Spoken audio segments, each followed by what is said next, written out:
Hi, I'm Amy and welcome to A-Star Reads.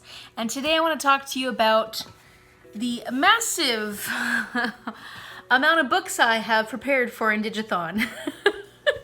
I probably won't read all these, especially since this isn't the only readathon I'm doing this month. I will have a TBR video for Believeathon coming out in a couple of days. And I've got like 13 books for that one, but luckily those are middle grade and children's books.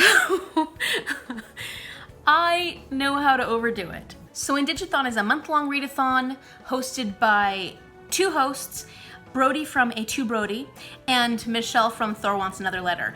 And I'll link all the information on the Indigathon down below, as well as links to both of the host channels. And so if you're interested and you have time to add to your TBR, I think it's really important to diversify our reading, especially of Native authors, Indigenous authors from around the world. And not only here in November, which is Native American Heritage Month, but also year-round. I'm really excited about this month. I did a lot of research and I pulled up many books, more books than actually fulfill the prompts, but I'm gonna try and get to them if I can. Really, the idea behind the Indigathon is to read more books with Indigenous representation and books that are written by Indigenous authors specifically.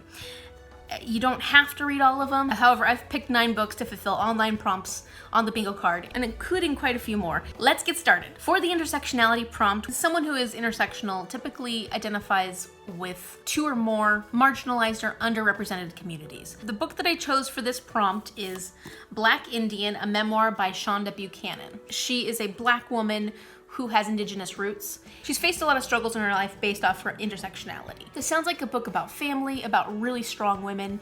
I'm excited to learn more about her and her experience. This isn't a hugely known book, so if you get a chance to check it out, I think, it probably needs a little more love, and hopefully it'll be as good as it sounds. I actually do have a second book for this prompt, and it's really short, so I'm really hoping I can get to it, and it's called Love Beyond Science, Space, and Time, an Indigenous LGBT sci-fi anthology. And this is an anthology of really short stories, mostly urban fantasy, I think. Some of the stories in here are The Girl Who Grew a Galaxy, Ceremonies, Betty, the Helen Betty Osborne story. I'm not really sure what to expect as far as the sci-fi goes, but I love this cover. It's just really pretty. The next one is a new to you author, and I'll be honest, most of these authors are new to me. And so I really picked one that I already planned on reading this month anyways, and I just wanted to make sure that I got it into the prompts, which is Braiding Sweetgrass, Indigenous Wisdom, Scientific Knowledge, and the Teachings of Plants by Robin Wall Kimmerer. Kind of hard to read it because of the lighting. Robin Wall Kimmerer is a botanist trained in Western science. However, she also comes from Citizen Potawatomi Nation, and she uses her Indigenous ways of knowing plants and animals to enhance her understanding of ecology and the environment.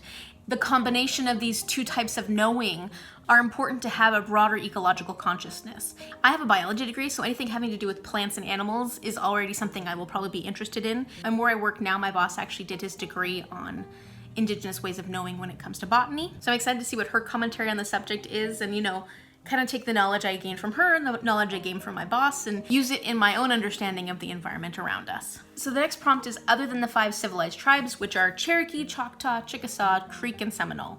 And for this, I went with Theyre There by Tommy Orange. If you have been fairly active on BookTube, you've probably heard of this book. This is a very well-loved book, and I have not yet read it. It's a story that focuses on 12 different people coming to the big Oakland powwow. Oakland's in California. I think they're from 12 different tribes, backgrounds, and I believe that this book discusses their different experiences at the powwow, and it also gives you a better insight into what life is like for urban Indigenous people. So the next one is a book that I haven't picked up from the library yet, but it's on its way. It's called Dragon Castle by Joseph Bruchac, and it's a middle grade fantasy. So there's this guy named Young Prince Rashko, and he has issues with his family, as a lot of young princes do, because his family don't understand him, he doesn't understand them, and they're frustrating, of course. Unfortunately, all of a sudden his parents go missing, and the evil Baron, Tenmi, shows up and parks himself in front of the castle, ready to, attack the castle. And Prince Rashko has to try and figure out how to protect the castle on his own. There's history behind the castle that he is not aware of, and he finds out during this, and then he summons a dragon to help him protect the castle, and it just sounds like a fun, cute story about dragons, and I'm there for it. Okay, so in the middle is the free space, and my nonfiction book club is going to be read Custer Died for Your Sins, an Indian Manifesto by Deloria Jr. Last month I did a theme on like Halloween haunted sort of nonfiction books. This month I want to do a theme on nonfiction books written by Indigenous authors because it's Native American Heritage Month, and so this is the one that won. Deloria Jr. is an activist, a writer, historian, and he actually started his career in academia here in Bellingham, Washington, where I live, so he's well known in this area, and I have yet to read any of his books. So now is the time. And this book was written in the 1960s, a very important time in race relations between the United States and the Native Americans, especially because that was when the Alcatraz Red Power movement was happening in California. It was basically a group of natives who were being vocal about their rights, their abilities to make bureaucratic decisions for themselves. And this book talks a lot about that, and it also talks about elements that are affecting the native culture, like Christian churches, social scientists. And from what I've read, Deloria Jr. does it with quite a bit of a sense of humor. I'm not really sure what to expect in this yet, but I'm really excited to get to it. And this will probably be the first one I read because I do need to read this for my book club. So the next prompt is buddy read, and that is where you pick a book, any book, and you find someone to buddy read it with. And luckily, I chose to read Mongrels by Stephen Graham Jones, and my friend Liz from Booking Out Loud is also going to read at the same time I am. So I'm really excited about this because we've already set up for the first 3 weeks of the month. We'll read about 100 pages each week, and then get together virtually and discuss the book, and read what I'm hoping is going to be a great book because I've heard a lot of things about Mongrels. So this is a book about werewolves, I think. It's shapeshifters for sure, but I'm pretty sure it's werewolves specifically. And it's about this young boy who is in a family of werewolves, and they're traveling around, they're running from the law, they have a lot of things that are happening to them, and he kind of gets to a point where he has to decide if he wants to live the life of a werewolf with the family, or if he's going to kind of join the outside world and put that life behind him. At least that's kind of what I get from it. I'm not sure if that's accurate, but I can't wait to read this, and I can't wait to discuss it with Liz. This is gonna be a lot of fun. If you haven't checked out her channel, make sure you do. I'll link it down below. She reads a ton of books, and she always has really good suggestions.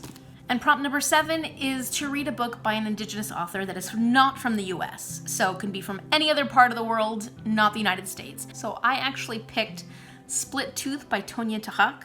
And Tonya is an Inuit throat singer, and I have heard that listening to this book on audiobook is fantastic because it is written in verse. I'm imagining that she incorporates a lot of the throat singing into the audiobook. I'm really excited about it. I've gotten it ready, and I can't wait to listen to that. Sounds like it's a literary fiction about a girl from Nunavut, and I'm not quite sure how to pronounce that. And she lives in this community where there's struggles and social stressors having to do with abuse and drugs and alcohol and a lot of different factors that she's already dealing with, and then she becomes pregnant. So this is a book kind of discussing how she can navigate through this community as well as figure out how to cope with becoming pregnant. Prompt number 8 is to read the group book.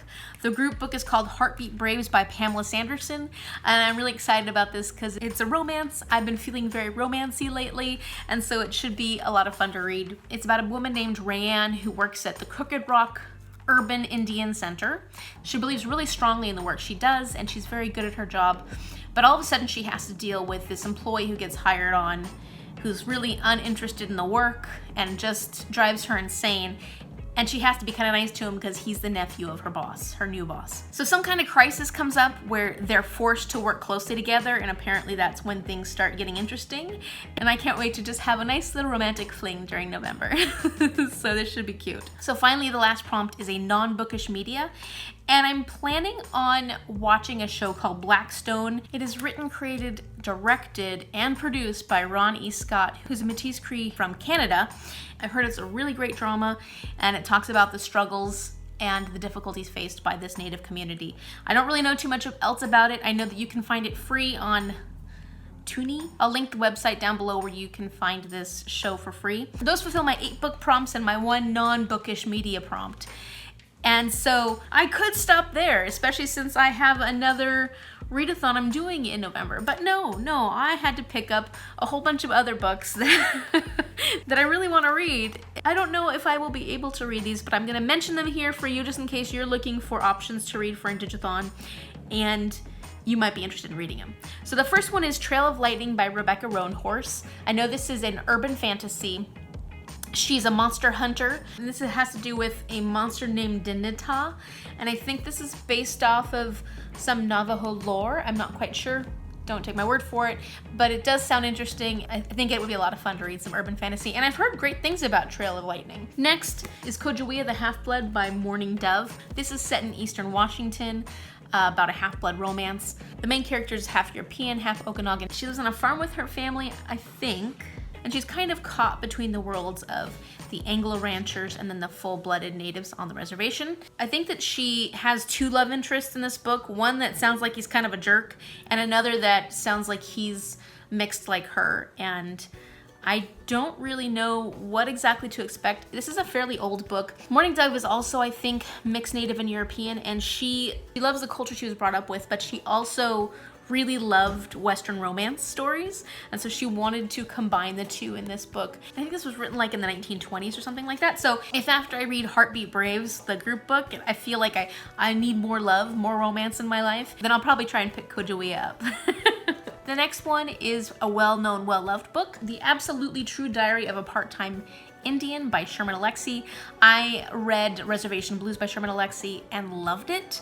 I've always wanted to pick up this book, just hasn't happened yet. So it's not a very long book, you know, it's I think they say it's young adult, but I really kind of think this is like older middle grade. His humor is sometimes sarcastic and a bit satirical, but it's understandable considering he's talking about life on the reservations and how these communities struggle with poverty and discrimination on a daily basis. So I definitely hope I can get this one in. I will read it eventually if I don't this month. So then the next one is New Poets of Native Nations. This is a book of poetry edited by Hyde E. Erdrich. And it was written in 2018. It's fairly new, and it looks like I could, you know, make a good dent on this one. And I really just need to start reading a little bit more poetry here and there. So it looks like it has 2, 4, 6, 8, 10, 12, 14, 16, 18, 20. So it looks like it has like poetry from like 20 different poets. Hey, it's your friend Editing Amy here, and it turns out it was 21 poets for the 21st century. So totally missed that. Sorry about that, but it is not 20, it's 21, and there's a whole theme. I might just pick up a poem here and there throughout the month. I think that would be nice. The next one is 7 Generations, A Plains Cree Saga. And this is written by David Alexander Robertson, who is becoming a pretty well-known children and young adult author up in Canada. And a lot of what he writes, he tries to use educationally. So he presents a lot of his books in schools and has, I think, workbooks that go with them. And this is a graphic novel. The art is by Scott B. Henderson. And I'll kind of give you an idea of what the art looks like. But this really talks about the lives of the people within these communities, the struggles they're facing. The subject matter is very difficult. I think it talks about like drug use, suicide, but it's realistic. It gives a view of the history of these communities as well as what life is currently like for them, for students in every class, so that non-Native students also have an opportunity to really understand the history from a Native perspective. So that's it, which is way too much because I have another TBR video which will be coming up in a day or so, and I'll be reading a lot of books for that. But like I said, some of them are children's books, most of them are middle grade. Hopefully I'm not shooting myself in the foot for November. However, to fulfill the TBR for Indigathon, I really only need to read the 8 books plus watch the non-Bookish media. So those are my absolutes. I'm gonna try and make sure I get to those. And if I'm able to add any of the other ones, it's just a bonus, right? So we'll see how it goes. If you're also participating in Indigathon, let me know if we're book buddies down below. If you like this video, click the like button and subscribe now so you can see what my next TBR is for November, because I'm a little crazy. Thank you so much for watching. Bye.